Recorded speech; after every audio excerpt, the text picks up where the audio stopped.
Hello guys, welcome back to our channel. Is our family vlog. So short video lang po si Sir SR. Nais lang po i-share namin yun.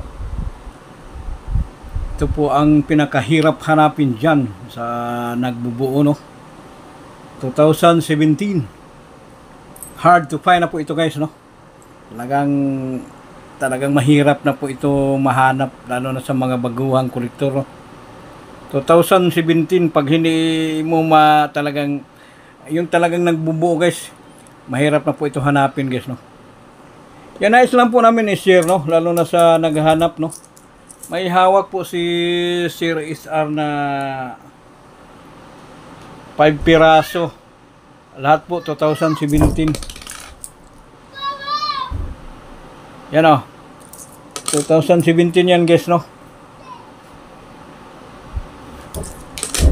Pero dyan sa FB may bumibili ng ganitong klaseng year, 2017, pero bibilhin daw niya 3,000, no?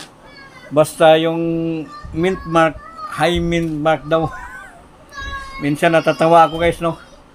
Kasi si BSP guys, sa totoo lang, yung amin dito for sharing lang, walang ginawa si BSP ng 2017 high mint mark. Ang mayroong high mint mark yung 2019 saka 2018, no? Pero yung 2018 guys, nakaangat siya konti lang hanggang balikat dito. Tapos yung 2019 dito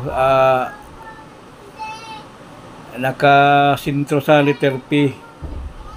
Pero may isang vlogger dyan, 2017 daw high mint mark. Pero yung pinapakita niya 2019. Hindi pa nga nakahawak ng ganitong 2017.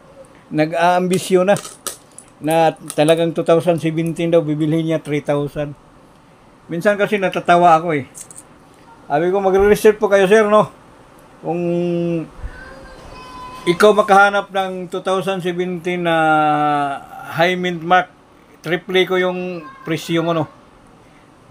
Kasi walang ginawa si BSP guys, no? Mga baguhan, matututo kayo dito, no? Wala pong ginawa si BSP.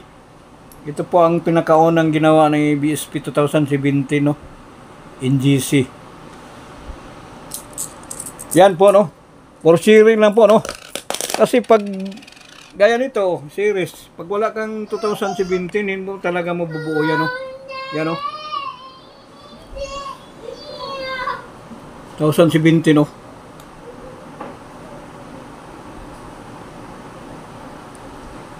Yun lang po guys, no? For